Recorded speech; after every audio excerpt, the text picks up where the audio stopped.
18,000 पकड़े थे, 18,000 जिन्होंने कभी 19 में वोट डाला था 22 में नहीं डाल पाए थे।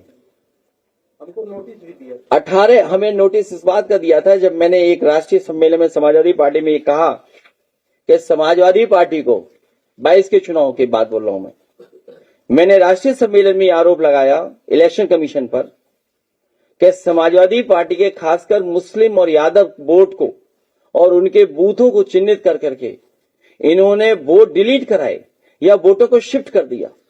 उसका परिणाम यह हुआ कि हमारा वोटर जब गया तो उसका वोट नहीं था या उसका डिलीटेड में शामिल था। तो मैंने आरोप ये लगाया था कि यादव और मुस्लिम के वोट इन्होंने काटे। उस पर इलेक्शन कमीशन ने मुझे नोटिस दिया था और जब नोटिस उन्होंने दिया तो हमने एफिडेविट कई हजार के लगा करके इलेक्शन कमीशन को दिए थे, लेकिन इलेक्शन कमीशन ने एक पर भी कार्रवाई नहीं करी। जिन्होंने 19 में वोट डाला था बिना कारण उन्होंने वोट डिलीट कर दिया, उनके सर्टिफिकेट लगा दिए, कईयों को मरा साबित कर दिया।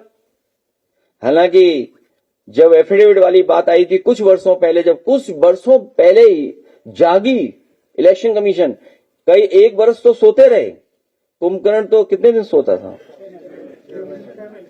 ये तो कुंभकर्ण का भी रिकॉर्ड तोड़ दिए थे। जिस समय इन्होंने नोटिस दिया हमने उन्हें नोटिस का जवाब दिया, विद एफिडेविट दिया हजारों कि देखिए हमारे ये वोटर हैं जिनका आपने वोट काट दिया। तो कुंभकर्ण तो कम सोते हैं, इलेक्शन कमीशन कुंभकर्ण का भी रिकॉर्ड तोड़ दिया उन्होंने। और फिर उसका हमें नोटिस दिलवाया, 2-3 डीएम से कहलवाया। तो हमने कहा कि ये बताओ अगर डिलीट हुआ है, डेड था, आदमी मर गया, तो उसका डेथ सर्टिफिकेट तो लगाया होगा वोट काटने में। आज तक नहीं पता लगा उनका कहां है वो लोग।